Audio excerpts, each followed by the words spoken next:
Welcome, everybody. Thank you for being here. We are excited to always share our updates around this table and invite you as leaders to be with us around this table as you learn about where we're at and what we're going to be doing next. So I am Stephanie Fritz, manager in the Office of Christian Formation.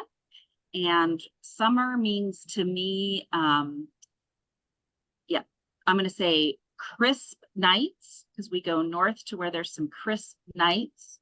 And I'm going to say a squishy toddler, because then in the summer I spent it with my grandson. So I'll add on to that hoodies. My husband and I were talking about how in Colorado you wear a hoodie and shorts at night. And that's our favorite part about summer. So I will invite my colleague Miata to introduce herself. Hi, Miata, also with Stephanie in the Office of Christian Formation. And I would say that summer is often adventure, travel, family, and retreat, but it also means the air conditioning instead of being out on my screened-in porch. And that's a bummer. And I'll invite Nima. Good morning, everyone. My name is Reverend Nima Cyrus Franklin. I'm the project coordinator for the Around the Table initiative. These are my colleagues, Stephanie and Miata and Janet, and I'm in the Office of Christian Formation. I look forward to summer every year. It means shorts and swimming and just being out in nature. And so I'm really excited about summer. And so with that, I'll invite Janet. Hi, I'm Janet Hayes, and I'm the mission specialist or admin support in the Office of Christian Formation. And I work out of Sherman, Texas, which is about an hour north of Dallas. So summer means hot. And not my favorite time of year to be outside, but I do find myself doing more activities outside. And so it is a more relaxed pace, usually in the summer. And I was thinking about this and how different that is now in this job than it was when I was serving in a congregational setting, because then it meant busy, busy, busy and lots of trips. So. Back to you, Stephanie. Just join me in prayer. Creator God, we give gratitude for gathering here today in this very busy time of the new beginnings of a new season, but also celebrations of the season of spring and graduations and program years. And we give thanks for all those that are gathered here with us today. And we look forward to summers filled with relaxation, fun, warmer weather, and new activities, and hopefully some rest. Be with us now as we share our stories around this table and how we are going to equip our families and households. Amen. Amen. So as I recognize and thank you for being here. This is a time of year where it's hard to put in something additional into your schedules. We're recording this meeting to share with others, and we have a few other ways in which we are sharing updates about Around the Table. But nonetheless, we wanted to offer this as an option as well to hear about the new things that are going on. So the Around the Table initiative is our Lilly-funded initiative in the PCUSA. It's part of the Christian Parenting Initiative. And through our initiative Around the Table, sharing our stories, we are looking to be communities of practice that will share stories to engage and form intergenerational communities. And we're going to do this in a variety of ways. That includes our cohorts, learning cohorts that we're going to talk about in a few minutes, and also resources and opportunities and ways to learn more about how you might share with one another. We've talked a lot about, as we've prepared to launch this initiative at various stages, that we need practice. We need practice sharing and making those connections with one another.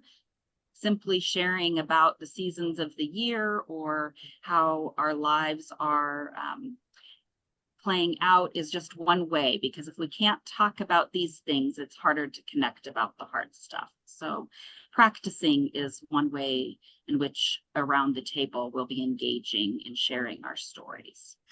Thank you so much, everybody, for coming on board here today for the Community Circle to learn more about Around the Table.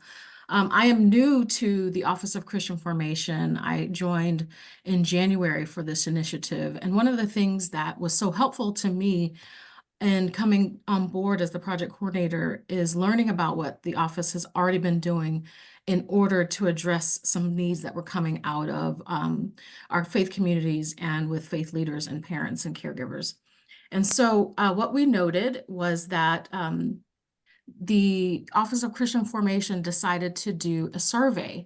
And that survey was about 6 or 7 questions. You might have answered it, but it was about 55 households. And what the Office of Christian Formation learned from those questions is that caregivers and parents desire resources, skill development, and want to build confidence in talking with their children about faith formation.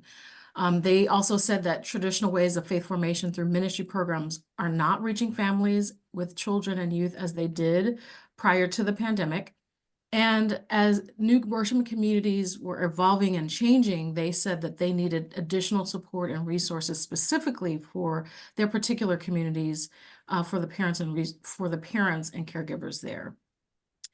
And so out of that came this opportunity from the Lilly Foundation to fund those who they saw the need with what people were going through the pandemic, and the response that folks had about helping to form faith together with children and youth in their households. And so this grant came about with Stephanie's help. And so we decided that we wanted to help congregations, help faith leaders, help grandparents to begin to cultivate, to continue fostering these conversations at home, and to help faith leaders teach this in their faith communities. And so we have, our plan is to put together online cohort groups. These cohorts, there will be what we're calling 3 waves. And so 3 opportunities to join. The first is our test cohorts. There'll be 2 segments of cohorts. One is a test group specifically for faith leaders to help us to test out the materials that we are preparing and have prepared in terms of our resources, the content that we will be learning in our cohorts. That will start in October of 2024. And then what we call our initiative cohorts, wave A and B, that will start in the spring of 2025 and the spring of 2026, respectively. And so these cohorts will be coached around our Sabbath faith practices that you can find on our website. As Stephanie mentioned in the beginning of our presentation today, the bit that you were able to hear, that we that the Office of Christian Formation wants to do more about building skills in practicing our faith together. And so this is what we'll be doing together as a community within these cohorts, along with a trained coach. And so this coach will help folks to take what they're learning, the content that you're learning, in order to take it back to those faith communities, practice it, say this worked, this didn't work, and bring it back to the group and regroup. The reason why we're doing this cohorts, because nobody knows what's coming, how to minister in this age, let me say it that way, because so much has changed. We can't do church, and we know we can't do church in the way that we've done it in the past.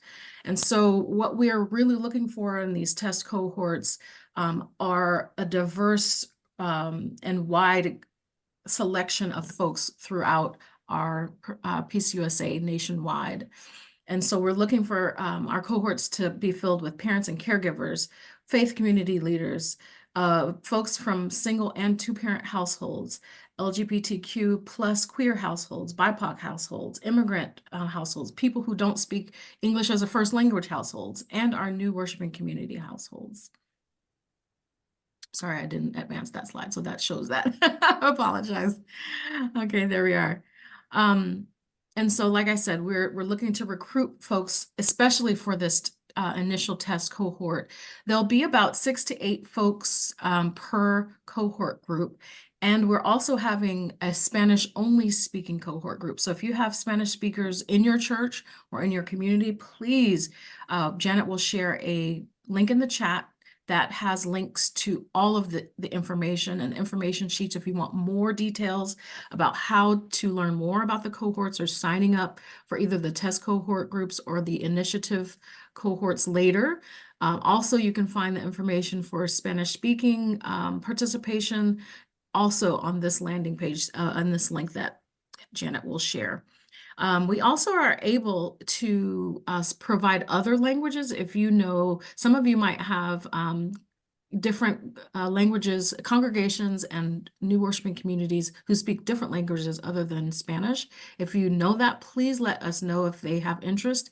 We do have coaches of a wide and diverse background with many languages spoken, and they're ready to use the languages within our coaches to be able to provide coaching in the language desired. So let us know if you have that need or want to share that need with anybody else. I'm putting up this code here that you can use your phone to look at with your camera. If you look at it with your camera, a link will pop up and you will have all of my information to contact me directly if you have specific questions you might want to ask or find out more about in your particular needs or context. And I welcome you to reach out. Our set of resources is our parent guides for the flyaway books, and those will be dropping every month, a couple a month, all in English and also in Spanish and some in Korean. So I think that Janet has been sharing links for those. We have also dropped our first series of a podcast. It has 6 episodes around the table. This is our sort of introductory, just to get a flavor and taste for what could come. So we're excited about what our future seasons of Around the Table, sharing our stories, could look like. We've been having a lot of conversations about who guests could be, what topics could be, and that sort of thing. Our partnership with Presbyterian Publishing does include some publications, and those books are, I think, almost all underway, save one. They need a timeline on one of them, but they've begun work on each of those, and that includes titles around, there's a devotional book for families that is being written. There is a book about interracial families. There's a book about Matthew 25 and what that looks like in your household. So there's a few different titles being worked on. So we're excited about those. Takes a year or more, 18 months or so, to start to get those out. And then we've begun some work on a few other exciting projects, one of them being something around practices. And I want to say, I'm going to use Miata and I've been playing with the language, right? But I'm going to say the language is around everyday moments and sort of what happens in your household. You know, if you're learning to pray, if you're graduating from high school, but everything from the little to some of the bigger things. So working on a resource around that as well. So we're excited. It will take our 5 years to start to push out all of our resources, working with the Presbyterian Mission Agency colleagues as well, as we think about what that could look like. Triennium's coming up. We've got some great plans to release some resources around teens and what the Triennium is going to offer, and you know, things around peacemaking and poverty, language, justice and advocacy. We've looked at the Children's Mission Yearbook. I think there's some probably folks on here that remember that. We're like, what happens if that were to come back? You never know, you might see it. So we're talking about a variety of different things. And we are in those stages. So I think that's basically what I wanted to share about. Janet was giving you the link to all of our resources. We update this page as well as a blog when we have things going on. So. But yeah, I would circle back to the cohort piece, the grandparents and the test cohorts. and encourage you to ask any more questions about that. We hope too that you can pass these along. The grandparent cohorts are literally open to just about anybody, you know. There's a lot of grandparents out there in the PCUSA. I know there are, so think about who you might pass it along to. And we're excited about how the leaders in our test cohorts can help us shape and frame the initiative. Nima, did we talk about any timeline pieces with the initiative cohorts? Let me restate that if I didn't. I don't think I said the end date, but I know that I mentioned the test cohorts will begin in October. I had that on the screen on the slide to conclude May of 2025. And our initiative cohorts, which I mentioned, Wave A and B, will start in the spring of 2025 and the spring of 2026 and will run for 12 to 18 months. So there is a difference in time frame for the test cohorts and the initiative cohorts. So the test cohorts are shorter, and you will be helping us to test out the materials and content that we will put out in the initiative for the initiative itself. Great. Thank you for asking. Yeah. All right. Any other questions, wonderings about either the cohorts or other things to do with around the table that you're wondering about? Give some space for that. Hi, Ian. Hey. Long time no see. Right. My question around the grandparent cohort is, do you see several grandparent cohorts, and will they be grouped by the age of your grandchildren? So when I see a lot of the resources and books coming out there for younger grandkids, but I mean, my kids are, you know, middle school, high school right now, and grandkids. And so can you talk to us? Stephanie, you want me to take that? Okay, so thank you for that question, Anne. Great question. It all depends on who we get to participate. We would love to group grandparents into older and younger grandchildren. I think that's the point that you raise is important and essential to help assist faith formation and the specific conversations that you'll be having that are very different from a younger youth to a teen and a tween. And so I think that's important, but it does depend on how many grandparents we get so that we can split them up in those respective groups. So yes, we'd like to. So if you could help us to recruit more grandparents, that would be wonderful to be a part. And I wanted to say specifically, I don't think that I did mention this. We're looking for grandparents who specifically are not the caregivers for their grandchildren, those who are living outside of the household or not in the same household as their grandchildren. I didn't mention that, so that's an important piece. And the reason for that is we recognize that there are parents whose decisions about how to form faith may be different than grandparents, and there is a bit of a tug. We found out from grandparents speaking to us about that concern, and so that is going to be one of the topics we talk about and coach through. How do grandparents have conversations and cultivate the faith, the grandparents' faith, when the parents may not, or the caregivers may not want to share this information. So talking about how to navigate those waters is an important piece to the grandparent cohort group. We are aware that grandparents have a very particular need, and so we want grandparents to feel comfortable bringing those specific needs forward, and that the coach will help to guide through the questions that come up and out of specific questions that come up and out of the needs of grandparents. We've named a few, but we know that there might be more that we have not named. So, Jennifer? Yeah, I understand the whole splitting up thing, but it made me think, so in my life I have young grandkids, but in my work I have a lot of grandparents that come to me with older grandkids wondering what to do. So I'm assuming when the cohorts are done, then the information would be across the board available. Yes. Okay. And that's part of the reason why we're doing all this testing, because we want to make sure the resources that we're developing in this initiative will be shaped in a way that will be helpful beyond this initiative. And so it will live someplace on our new, thanks be to God, website that's coming from the PCUSA, and will be housed there in some way, shape, or form for people to access, download, to interact with. So yes. And that includes our webinars, and correct, Stephanie, some of those webinars we plan to have in terms of the presentations, the experts that we'll be bringing in for particular topics. We'll have those available too after the initiative as well for viewing.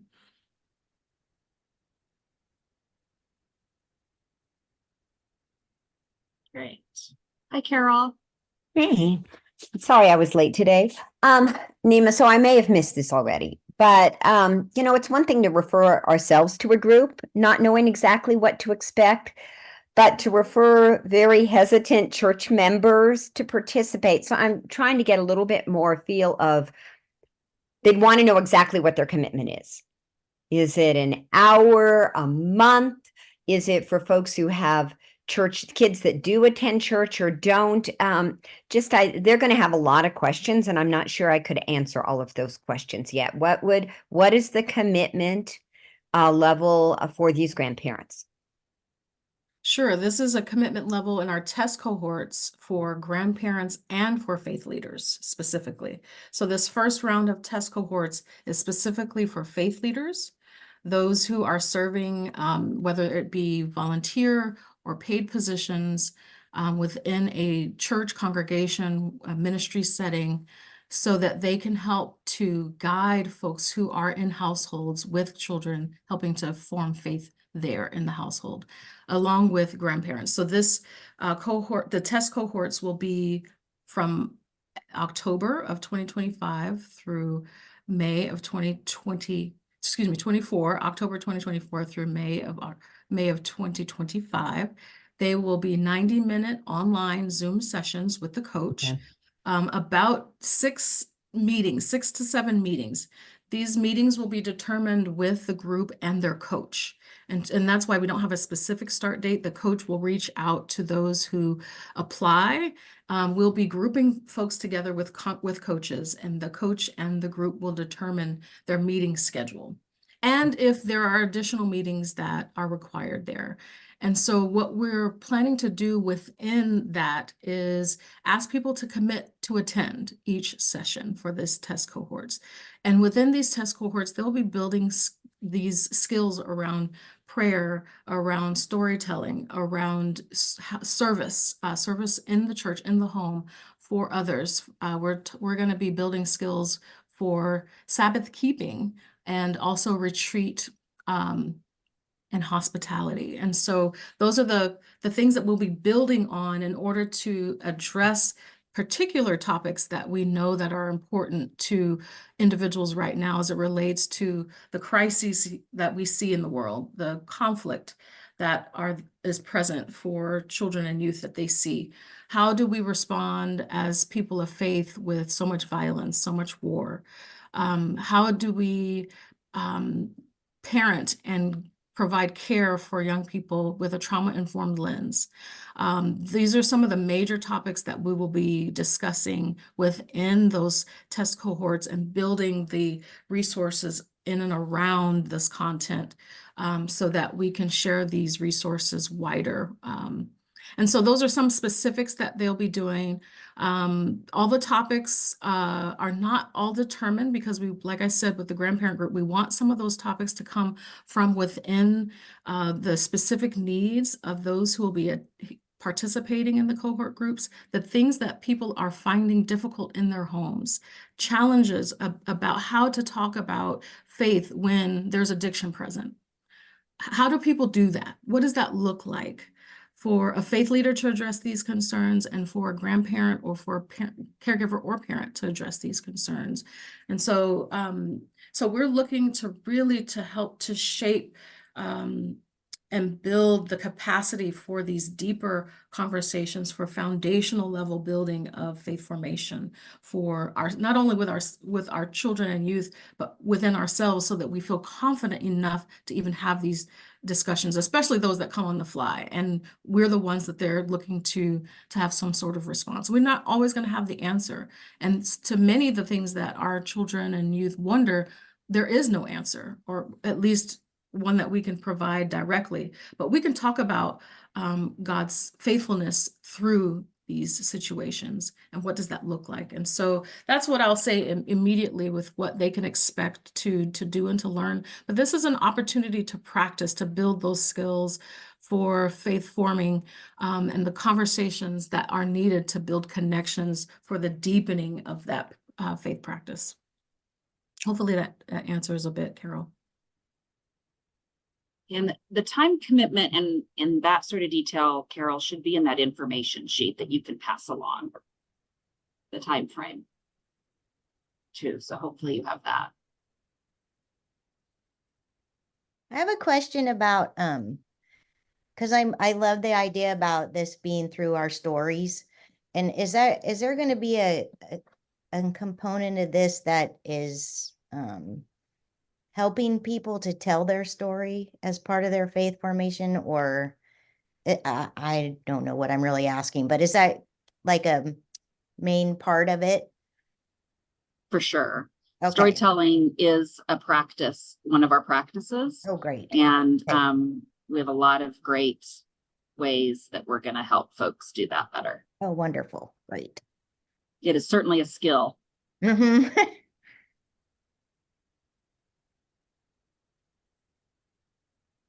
That just the very first podcast episode with Mark Iaconelli, gives a good little sort of intro to some helpful tips and things like that. And we're going to be expanding on that a lot.